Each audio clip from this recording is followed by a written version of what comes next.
¿Por qué sigues rompiendo la luz? Me gritó Adrián, acorralándome contra la pared. Yo debía confesar, no era la electricidad lo que necesitaba, era a él. Cuando su mano rozó mi cuello, entendí que mi secreto iba a explotar, y que su pasado oscuro podía arrastrarnos a los dos. Mi vida hasta ese martes era una sucesión de días idénticos. Programaba, comía frente al ordenador y dormía sin que nada interrumpiera mi rutina. Creía tenerlo todo bajo control hasta que una tormenta de verano apagó de golpe la electricidad de mi piso en Madrid. No era un simple corte. Todo quedó en silencio, como si alguien hubiera desconectado mi existencia. Intenté reiniciar el cuadro eléctrico, revisé enchufes, seguí pasos de tutoriales. Nada. Con los nervios al límite, busqué en el móvil un servicio de urgencias y marqué el primer número que encontré. Una voz grave contestó con brusquedad. Dime. Me he quedado sin luz en todo el piso. Soy Leo. Dirección. Voy en 1 hora. Colgó sin despedirse. No sabía si sentir alivio o fastidio, pero a esas alturas solo quería recuperar la electricidad. Exactamente 60 minutos después, alguien tocó el timbre con 2 golpes secos. Abrí y apareció él. Adrián, el electricista. No dijo mucho, apenas un cuadro eléctrico. Pasó a mi lado con seguridad, como si la casa ya fuera suya. Me limité a seguirlo con la linterna del móvil.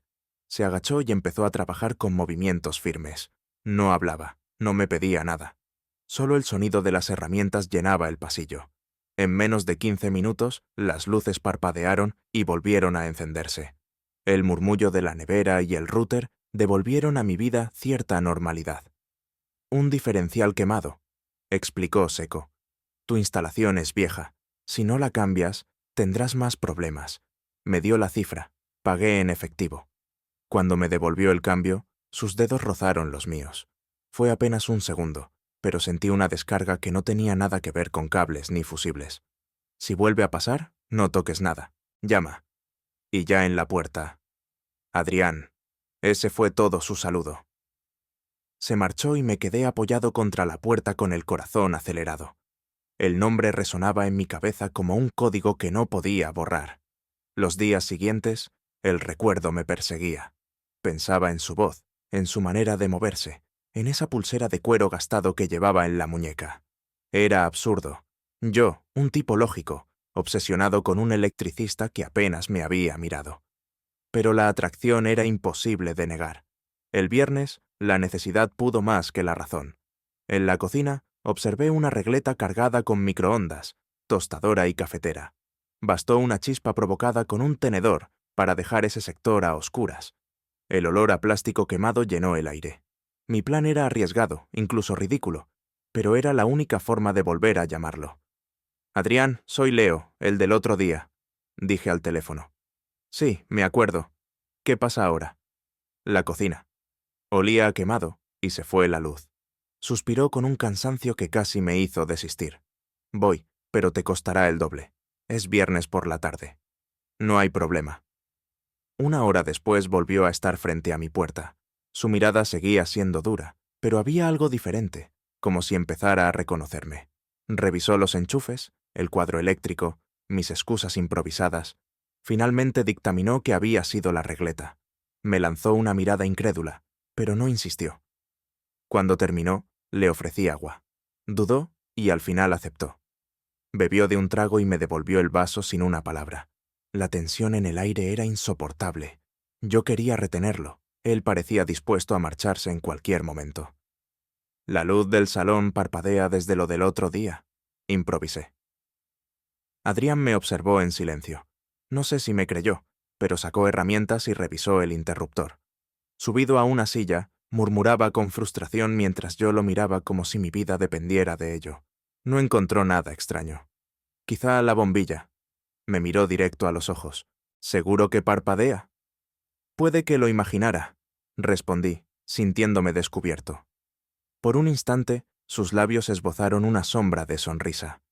Fue fugaz, pero suficiente para que entendiera que algo en él también estaba cediendo. Le pagué otra vez. Al entregarme el cambio, su mano se demoró sobre la mía un segundo más de lo necesario. Cuídate esa paranoia. Y se marchó. Me quedé en medio del salón, con todas las luces funcionando y el corazón en cortocircuito. Los días siguientes se convirtieron en una obsesión. Pensaba en nuevas excusas, nuevas averías que pudieran justificar otra visita. No podía dejar que todo terminara ahí. Y entonces vi la vieja lámpara que había pertenecido a mi abuela. El cable estaba gastado. Bastó un pequeño corte con los alicates para condenarla. Llamé otra vez. Esta vez Adrián contestó con un tono distinto, casi divertido. Déjame adivinar. ¿Un fantasma en el baño? Casi. Es una lámpara antigua. Tiene valor sentimental y no me atrevo a tocarla. Guardó silencio un momento. Luego dijo resignado. Vale, llego en media hora. Era la tercera visita en menos de 10 días. Yo ya sabía que no era la electricidad lo que quería arreglar. Era a él.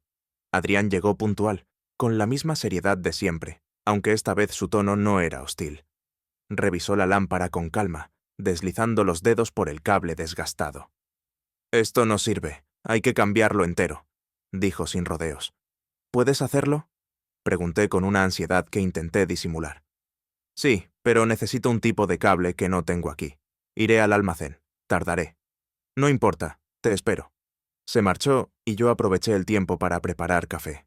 El nerviosismo me impedía quedarme quieto. Cada minuto sin él parecía eterno, pero también era mi oportunidad de planear cómo extender su visita. Cuando regresó con el rollo de cable nuevo, el olor del café llenaba el salón.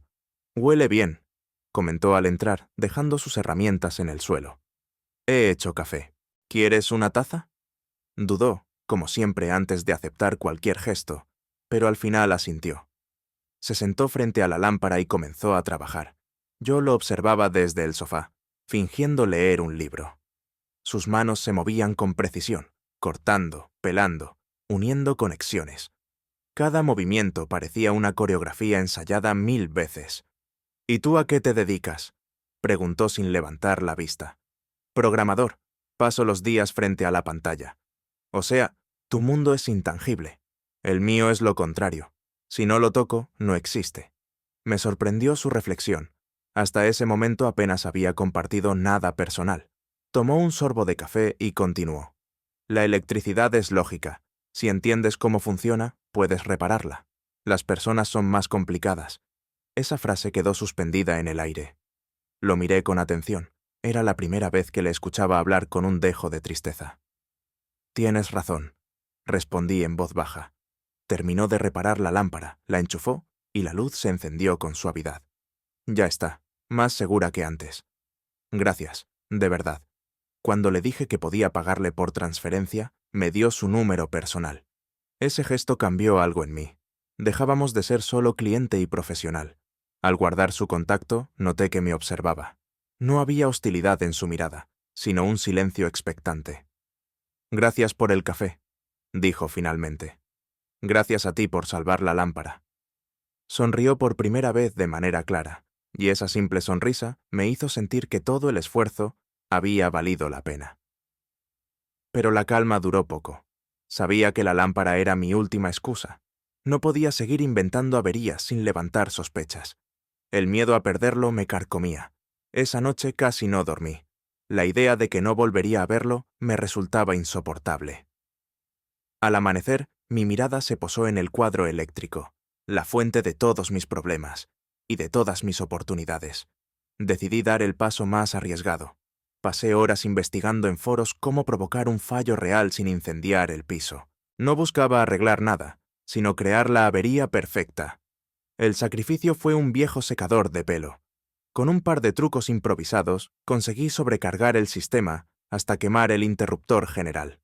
Esta vez no era un simple chispazo. La palanca quedó inutilizable. Esperé un par de horas para que la urgencia resultara creíble. Luego marqué su número personal. «Dime», contestó con la voz cansada. «Soy Leo. Se fue toda la luz. El interruptor general no sube. Está atascado». Guardó silencio unos segundos. «Eso suena mal. No lo fuerces. Voy para allá, pero estoy lejos. 1 hora mínimo. Te espero». La espera fue insoportable. Caminaba en círculos, repasando 1000 veces lo que debía decirle. No era solo una avería, era mi última carta. Cuando por fin llegó, entró directo al cuadro eléctrico. silbó al ver el daño. Está frito. Habrá que cambiar la pieza entera. Son varias horas de trabajo. Haz lo que sea necesario, respondí, conteniendo una euforia que no debía mostrar. Antes de ponerse manos a la obra, lo miré y solté una frase improvisada. He pedido pizzas. Si quieres, pide una conmigo. Se quedó quieto, sorprendido. No hace falta. Insisto, si no me sentiré culpable de comer mientras trabajas. Al final aceptó. Cuando nos sentamos en el suelo frente a las cajas y las velas, soltó una observación inesperada. Esto parece una cita. Mi corazón dio un vuelco. Comimos en silencio, apenas interrumpido por algún comentario trivial. Yo estaba nervioso, pero también fascinado. Adrián, sentado frente a mí, aceptando compartir algo más que un trabajo. A cada bocado de pizza, sentía que las barreras entre nosotros se debilitaban. Fue él quien habló primero. Gracias. No recuerdo la última vez que alguien se preocupó por invitarme a algo sin esperar nada a cambio. Lo miré sorprendido. ¿Nunca te tratan bien los clientes? Generalmente solo quieren que arregle rápido y me vaya. Para la mayoría soy una herramienta, no una persona. Ese comentario me golpeó. Era la primera vez que mostraba cansancio real, no solo brusquedad. Pues yo no pienso así, dije con torpeza. Si sigo llamándote no es solo por los cables. Se quedó inmóvil, observándome. En su mirada había un cálculo que me puso en alerta, como si estuviera evaluando hasta dónde podía permitirse escucharme. Al final desvió la vista y tomó otro trozo de pizza. Hablamos de trabajos, de anécdotas sin importancia. Él describía instalaciones absurdas de clientes excéntricos, y por primera vez reía de verdad. Su risa era fuerte, contagiosa. Yo me descubrí riendo con él, como si llevara meses guardando aire y de pronto pudiera respirar. No podía contener más la curiosidad. Mis ojos se posaron en su muñeca. Esa pulsera de cuero trenzado parecía una barrera entre lo que mostraba y lo que ocultaba. «Siempre la llevas», comenté, intentando sonar casual. «¿Tiene algún significado?» La reacción fue inmediata. Su rostro se endureció. Sus dedos rodearon la pulsera con un gesto protector. «Es vieja, eso es todo». «Perdona, no quería incomodarte». «No pasa nada», contestó, pero su tono era más frío que nunca. El ambiente cambió de golpe. Lo que había sido cercanía se transformó en distancia. Se levantó, recogió herramientas y regresó al cuadro eléctrico con una determinación casi agresiva. Trabajaba con rapidez, sin darme espacio para seguir hablando. Yo lo observaba desde la mesa, sintiéndome un idiota. Había arruinado el único momento en que parecía dispuesto a abrirse. El silencio pesaba. Quise retroceder en el tiempo, no haber preguntado nada. Tras casi una hora, la luz volvió a encenderse. Adrián apareció en el umbral del salón. Su expresión era neutra, imposible de descifrar. «Ya está. El cuadro funciona otra vez». Intenté bromear. «Prometo no cargarme nada esta semana». Él no sonrió. Se acercó a la puerta con paso firme. El pánico me atravesó. Si salía por esa puerta, no tendría ninguna excusa creíble para volver a verlo. La idea de perderlo me resultó insoportable. «Espera», se detuvo, con la mano en el pomo. «¿Qué?» «Hay algo que tengo que decirte». El corazón me golpeaba en las costillas. Me acerqué hasta que dara un par de pasos. No fue mala suerte, ninguna de las veces. Fui yo quien provocó todos los fallos, excepto el primero. Adrián me miró incrédulo. «¿Me estás diciendo que me llamaste 3 veces por averías falsas?» «Sí, necesitaba verte. No encontraba otra forma». El silencio se volvió insoportable. Su expresión oscilaba entre el enfado y la sorpresa. No sabía si me iba a gritar o a marcharse sin más. «¿Sabes lo que significa para mí perder horas de trabajo por un capricho?», preguntó finalmente, con voz contenida. «Lo sé, y me siento un imbécil. Pero es la verdad. No me importa parecer patético. Solo sé que me importas y no quería dejar de verte». Lo dije sin respirar, como quien se lanza al vacío sin red. Adrián bajó la mirada, tocando de nuevo la pulsera. Parecía debatirse entre marcharse o quedarse. Cuando levantó los ojos, vi algo distinto. No había rabia pura, sino un conflicto profundo. «No deberías haberlo hecho», susurró. «No tienes idea de lo que arrastro». Dio un paso hacia mí. La tensión en el aire era insoportable. «¿Qué es lo que arrastras?», pregunté con cautela. Por un instante pareció dispuesto a hablar, Su mano rozó la pulsera como si fuera una herida abierta. Hay cosas que no se dicen fácilmente. Y se quedó ahí, frente a mí, atrapado entre el impulso de huir y la necesidad de confesar. Adrián se quedó frente a mí, inmóvil. Sus dedos apretaban la pulsera como si le quemara. Yo esperaba cualquier cosa. Un portazo, un insulto, un adiós definitivo. Pero lo que salió de su boca fue un susurro. No entiendes lo que significa esto. Su voz era áspera, cargada de algo que no lograba descifrar. Entonces explícamelo, respondí, intentando sonar sereno, aunque por dentro estaba temblando. Pasó un largo silencio antes de hablar. Finalmente, levantó la vista. Esa pulsera no es un adorno. Pertenecía a alguien. No hacía falta preguntar a quién. Su tono lo decía todo. A tu pareja, dije con cautela. Asintió apenas. Se apoyó contra la pared, como si necesitara sostenerse. Él se llamaba Marcos. Estuvimos juntos 3 años. Nadie lo sabía. En su casa lo consideraban el hijo perfecto. Cuando sospecharon lo nuestro, todo se volvió insoportable. Me quedé quieto, conteniendo la respiración. Una noche discutió con su padre. Gritos, insultos. No aguantó más. Salió de casa y... Hizo una pausa, tragando saliva. Nunca volvió. Un coche lo atropelló a pocas calles. El silencio que siguió fue brutal. Yo sentí un nudo en la garganta. Lo culparon a él, como si su muerte hubiera sido un castigo por lo que era. Yo... Se señaló la muñeca. Me quedé con esto, lo único que me queda de él. Sus palabras me atravesaron. Había dolor, pero también culpa. ¿Y te culpas a ti? Pregunté con voz baja. Claro que sí. Fui yo quien lo convenció de que algún día todo mejoraría, que no importaba lo que pensaran. Mentí. Lo empujé a una guerra que no pudo resistir. Me acerqué un paso.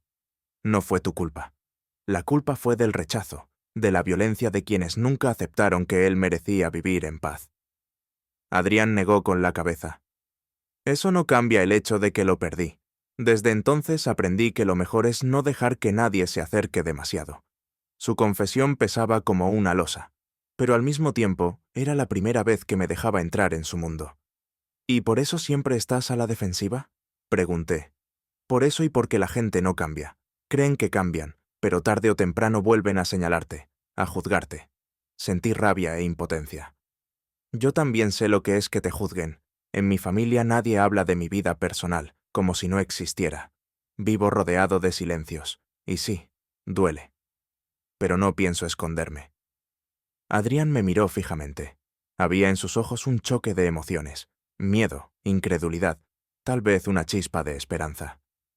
¿Cómo puedes estar tan seguro?, preguntó, porque me cansé de vivir como si tuviera que disculparme por lo que soy. Prefiero equivocarme siendo libre que seguir una mentira.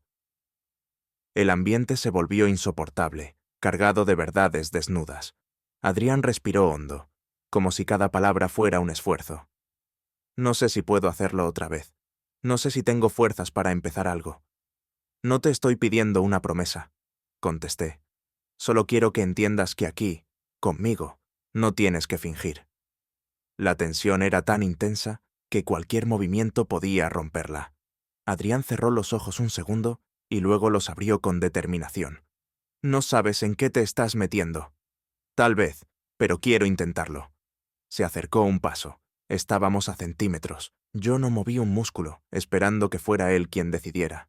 Su mano rozó mi brazo, apenas un contacto, pero fue suficiente para hacerme entender que algo había cambiado. Necesito tiempo, dijo finalmente. Tómalo, yo estaré aquí. Hubo un silencio más sereno que los anteriores. No era el final de la conversación, pero sí el inicio de algo distinto. Adrián no huyó, tampoco se escondió detrás de su brusquedad. Había dejado entrever su herida, y con eso me había dado más de lo que esperaba. Cuando se marchó esa noche, lo hizo sin prisa. Al cerrar la puerta tras él, supe que la historia no estaba acabada. Apenas empezaba. Los días siguientes fueron una mezcla de ansiedad y expectativa. No volví a inventar averías. Esta vez me limité a esperar, aunque cada sonido del teléfono me hacía saltar. Pasaron 3 jornadas sin noticias hasta que, una noche, recibí un mensaje. Mañana paso por tu zona. Si quieres, nos vemos. Era de Adrián. No mencionaba cables ni lámparas, solo la posibilidad de vernos. El encuentro fue en un bar pequeño de barrio. Él llegó puntual, con su expresión seria de siempre, aunque menos tensa. Se sentó frente a mí y pidió una cerveza sin rodeos. Yo intenté romper el hielo. Gracias por venir. No me acostumbro a que alguien insista tanto, respondió. La conversación al inicio fue torpe. Hablamos de trabajo, del tráfico, de tonterías. Pero poco a poco la tensión bajó. Adrián incluso sonrió un par de veces. Sin embargo, bastó que dos hombres en la mesa de al lado nos miraran con desdén para que se cerrara de golpe. ¿Ves?, dijo en voz baja. Esto nunca cambia. Siempre habrá alguien señalando. Yo también había notado las miradas, pero respondí con firmeza. Ellos no deciden cómo vivimos. Ni tú ni yo les debemos nada. Adrián bebió un trago largo, sin contestar. El resto de la velada quedó marcado por esa sombra. En los días siguientes repetimos encuentros breves, un café, un paseo. Adrián estaba presente, pero siempre con un pie dentro y otro fuera. Cuando la conversación se acercaba a lo personal, se refugiaba en el silencio. Yo decidí no presionarlo, aunque la incertidumbre me consumía. Una tarde lo encontré esperándome frente a mi edificio. No había aviso previo. Su rostro mostraba cansancio. Necesito hablar contigo. Subimos a mi piso. Apenas cerramos la puerta, soltó de golpe. Mi hermano me vio contigo el otro día. Se lo contó a mi madre. Entendí al instante la gravedad. Su familia era parte de ese pasado doloroso que lo había marcado. ¿Qué dijeron? Lo de siempre. Que estoy arruinando mi vida, que voy a repetir errores, que soy una vergüenza. Se dejó caer en una silla, derrotado. No quiero volver a pasar por lo de Marcos. No soportaría que otra vez todo terminara igual. Me acerqué despacio. No soy Marcos, y tú tampoco eres el mismo de entonces. Lo que pasó fue injusto, pero no puedes condenarte a seguir viviendo en miedo. Adrián levantó la vista, con rabia y desesperación. ¿Y si tienen razón? ¿Y si lo pierdo todo otra vez? Lo único que pierdes seguro es la vida si sigues escondiéndote. Afuera siempre habrá rechazo, pero también hay gente dispuesta a aceptarnos. Hubo un silencio largo. Finalmente, dijo, no sé si estoy preparado. Nadie lo está, pero dar un paso es mejor que quedarse quieto. Se levantó y empezó a caminar por la habitación como un animal enjaulado. Yo esperaba en silencio, sin empujarlo. Al cabo de un rato, se detuvo. No quiero huir más. Estoy cansado de vivir a medias. Su declaración me sorprendió, pero también me llenó de alivio. Lo vi respirar hondo, como si se quitara un peso de encima. Entonces empieza por algo pequeño, propuse. No con tu familia, ni con el mundo. Empieza contigo. Me miró largo rato antes de asentir. De acuerdo. Ese acuerdo no era una promesa eterna, pero sí un inicio. Pasamos el resto de la tarde hablando sin máscaras. Me contó recuerdos de su adolescencia, de cómo aprendió a fingir dureza para sobrevivir. Yo compartí mis propios silencios familiares. Fue duro, pero también liberador. Cuando se despidió, no hubo prisas ni excusas. Me abrazó con fuerza, como quien decide soltar un muro después de años. Esa noche comprendí que lo nuestro no estaba escrito en certezas. Era frágil, lleno de dudas y riesgos, pero también era verdadero. Y en un mundo donde tantas veces nos quieren invisibles, eso ya era un acto de resistencia.